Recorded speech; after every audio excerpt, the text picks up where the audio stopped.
Yo, what's up brother? Ketemu lagi dengan Mangga yo buat menemani waktu santai kalian di sore hari ini. Masih bersama Mangga Saburoku Santa. Jadi, mari kita mulai. Beberapa saat setelah kepergian Nakajima di SMA Rindau, ada Amata yang jalan dengan muka kesal. Dasar sialan, nasib jadi murid beasiswa. Gak bisa bolos, padahal aku bosan sekali sama Pak Tua itu, gerutu Amata. Dia sampai di rooftop dan sudah ada Kameyama bersama Wataru dan Maruo. Yo Amata, gimana kelas sejarahnya? Apa menarik? Tanya Kameyama. Amata duduk di sofa dan menyalakan sebatang rokok. Pakai nanya lagi, jelas membosankan lah, saut Amata malas. Kalian belum pulang?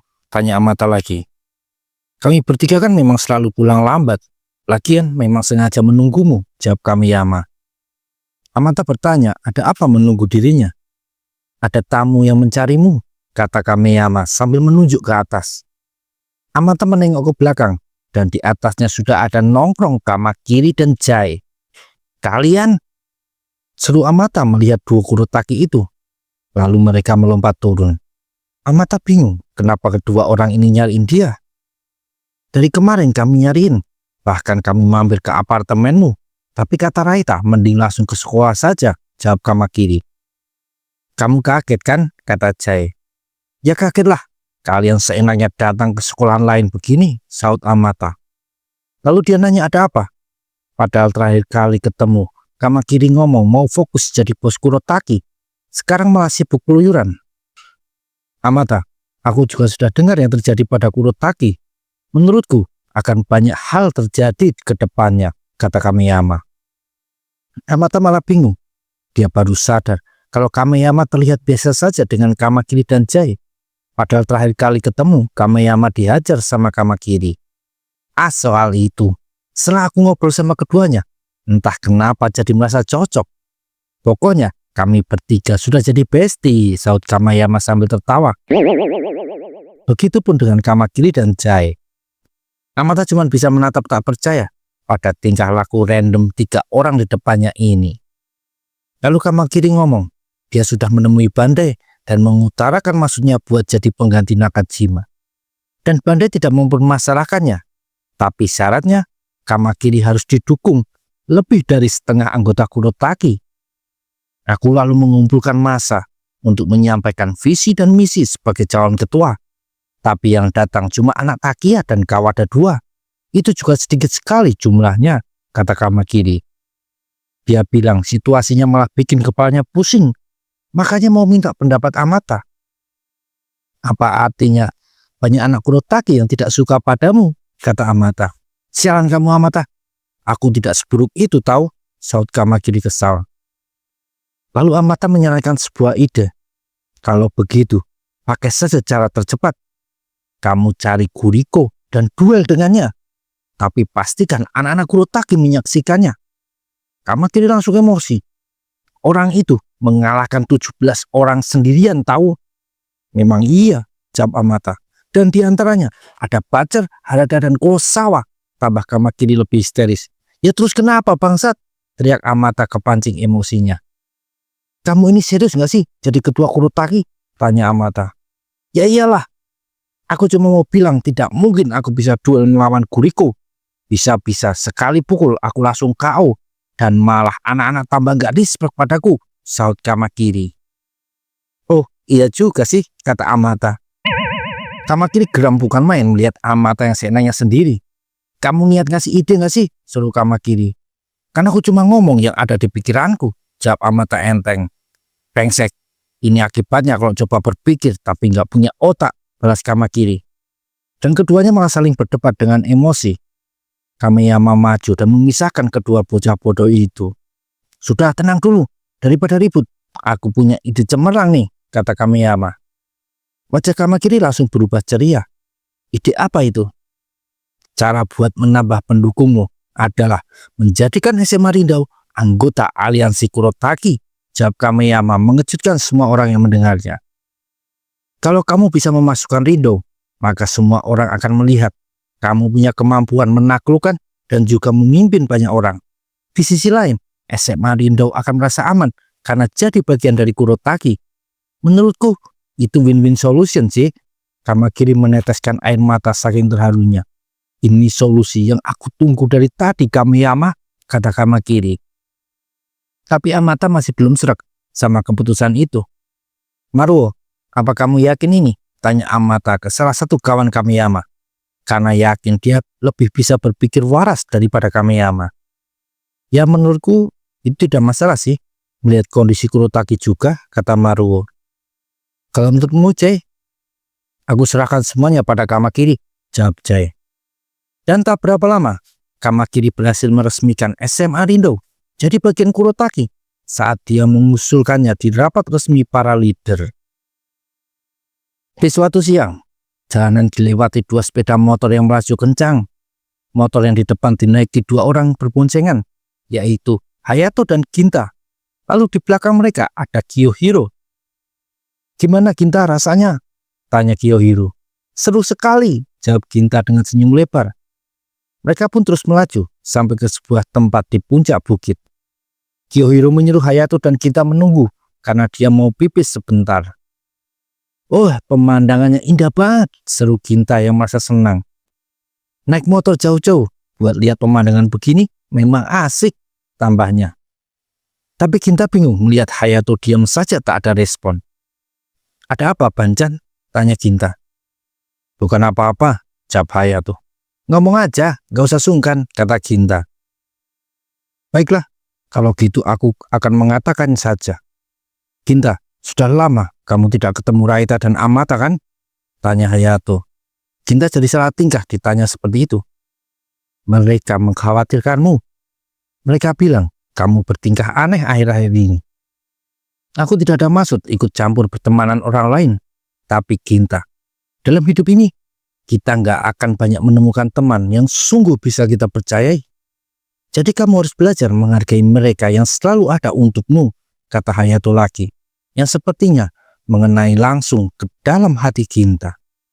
Meski dia sebenarnya tidak bermaksud menjauhi kedua sahabatnya itu, tapi Ginta baru sadar justru itu yang dia lakukan akhir-akhir ini. Hayato menepuk bahu Ginta. Pokoknya temui saja mereka. Setidaknya biar mereka tidak khawatir, kata Hayato lagi. Lalu datang Kiyohiro membawakan mereka kopi kalengan. Ginta, kalau beneran suka motoran, cepat bikin SIM sana, kata Kiyohiro. Maaf, aku belum minat, jawab Ginta. Ah, kamu bilang begitu. Padahal tadi kelihatan seneng banget loh, kata Kiyohiro. Beneran kok, kayaknya aku cuma berbakat duduk manis sebagai penumpang, kata Ginta lagi. Kamu akan menyia-nyiakan bakatmu loh kalau terus-terusan jadi penumpang, kata Kiyohiro. Bener kan Hayato? Iyain aja lah, saut Hayato enteng. Kiyohiro langsung kesal dan bilang kalau dia ingat sesuatu. Ah, mulai lagi, gerutu Hayato. Kapan kamu mau menerima ajakanku masuk armamen brengsek? Gak usah banyak mikir begitu, teriak Kiyohiro. Ah, Bancan akan gabung armamen? Keren sekali, kata Ginta. Enggak, aku sudah nolak ajakannya. Cuma si brengsek ini aja yang keras kepala, saut Hayato. Beberapa bulan lalu, ada anak baru yang masuk armamen, si gundul sialan itu. Sifatnya buruk sekali dan selalu bikin masalah sampai para senpai kesal. Aku ingin kamu masuk dan beri keparat itu pelajaran, kata Kiyohiro. Jangan libatkan aku, kamu urus saja masalahmu sendiri, jawab Hayato ikut kesal.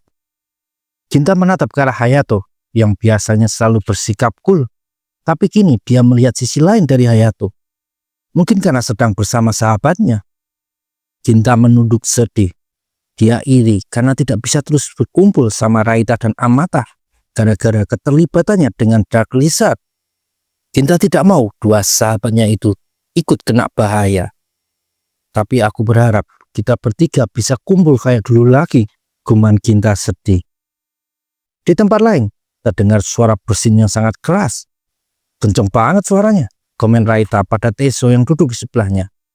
Sialan, ini pasti ada yang lagi ngomongin aku, kata Teso. Dia lalu menoleh ke arah Raita. Kudengar kamu menantang tinju, tanya Teso.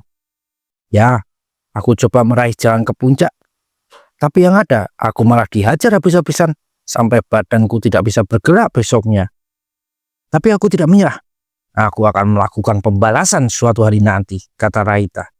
Nah, gitu baru mantap, kata Teso. Dia berdiri dan berkata, mari kita taruhan. Siapa di antara kita yang duluan bisa membalas kekalahan? Yang kalah harus mentraktir yang menang. Bagaimana? Raita tersenyum mendengarnya. Baiklah, tapi jelas aku yang akan menang, jawab Raita yakin. Hari itu hujan deras menyirami kota Towarushi. Seakan langit ikut menemani orang-orang yang sedang bersedih mengantarkan seseorang kembali ke pangkuannya. Raita dan Amata memberikan penghormatan terakhir pada ayahnya Kinta yang akhirnya tak tertolong. Amata duduk diam mengikuti upacara pemakaman sampai selesai. Setelahnya, dia dan Raita kembali ke apartemen buat mencari Kinta dan malah ketemu Hayato yang sedang bersama Travis. Apa Kinta tidak ada di tempatnya? Tanya Amata. Ya, jawab Hayato. Raita mengelus kepala Travis. Sorry ya, kamu sama kami dulu. Tuanmu entah lagi di mana. Amata menyalakan sebatang rokok sambil bergumam. Dasar bodoh. Mungkin mulutnya menggerutu, tapi dalam hatinya Amata sangat mengkhawatirkan teman cengengnya itu. Dan sejak hari itu, Kinta tidak pernah lagi kelihatan menemui teman-temannya. Beberapa hari kemudian, di sebuah warung makan, ada Ryoma dan Sohei yang sedang menemani Kasumi menikmati segelas besar bir. Bocah, apa kalian cuma mau lihat doang? Ayo ikut minum, tanya Kasumi. Baik, terima kasih, kata Sohei sambil menenggak segelas bir. Enak bang, kata Sohei setelah menghabiskan minumannya.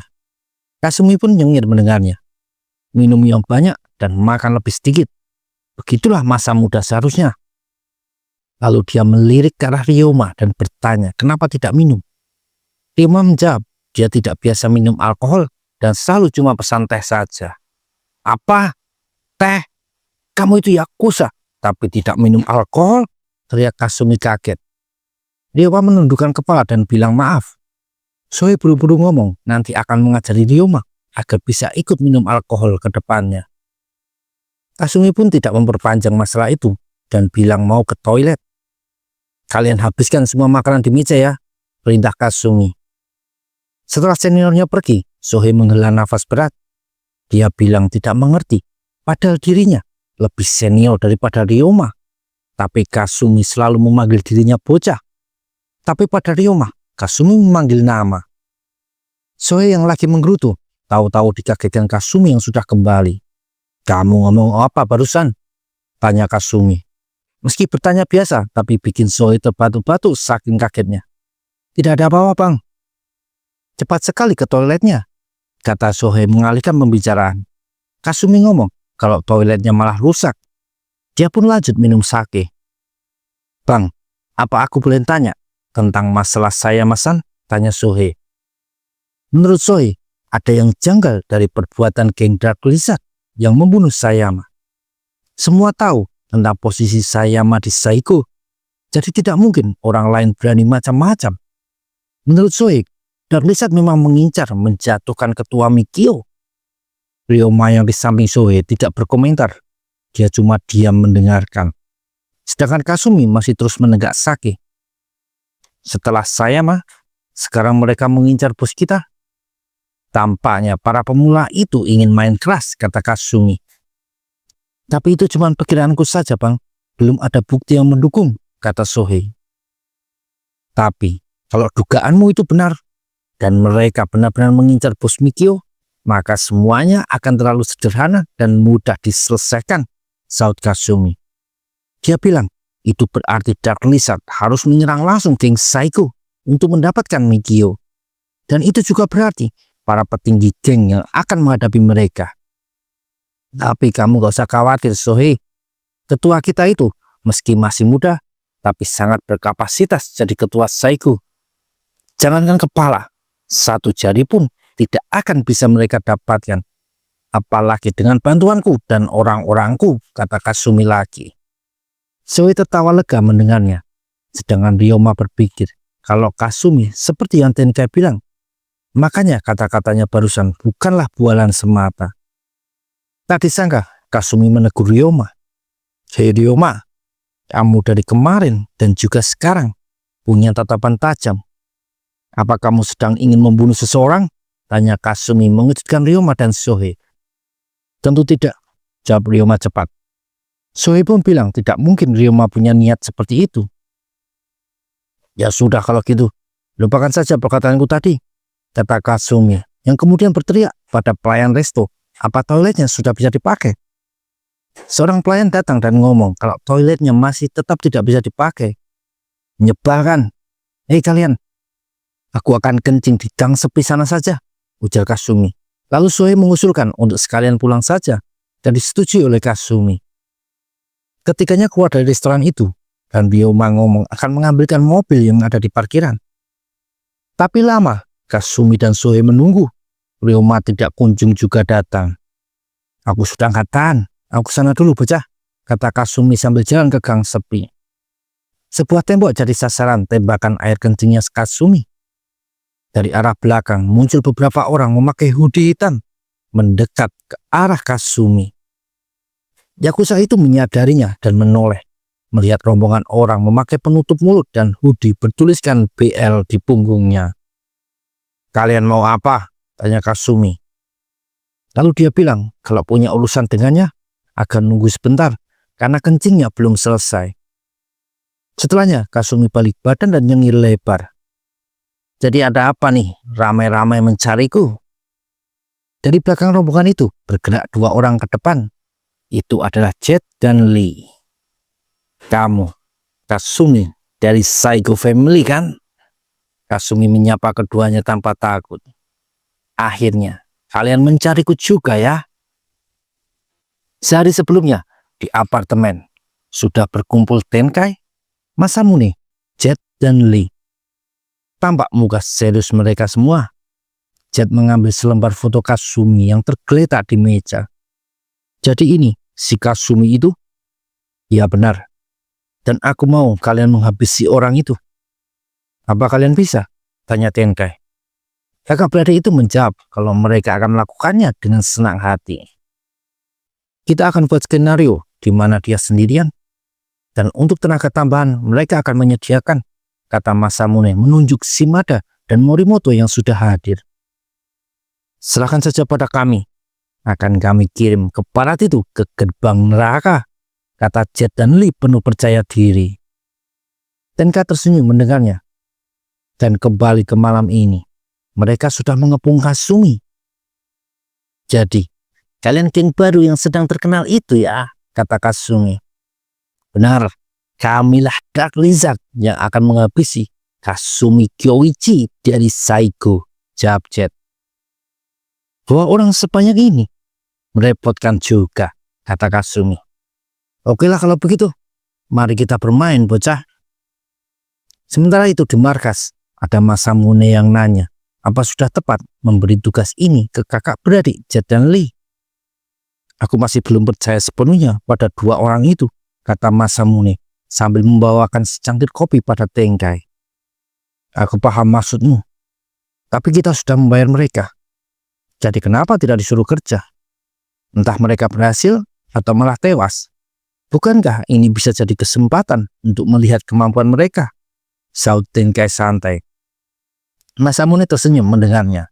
Betul juga. Kembali ke gang sepi, Lee berteriak dan menyuruh pasukannya maju menyerang. Sebentar. Kalian para bocah, apa tidak tahu sedang berhadapan sama siapa?"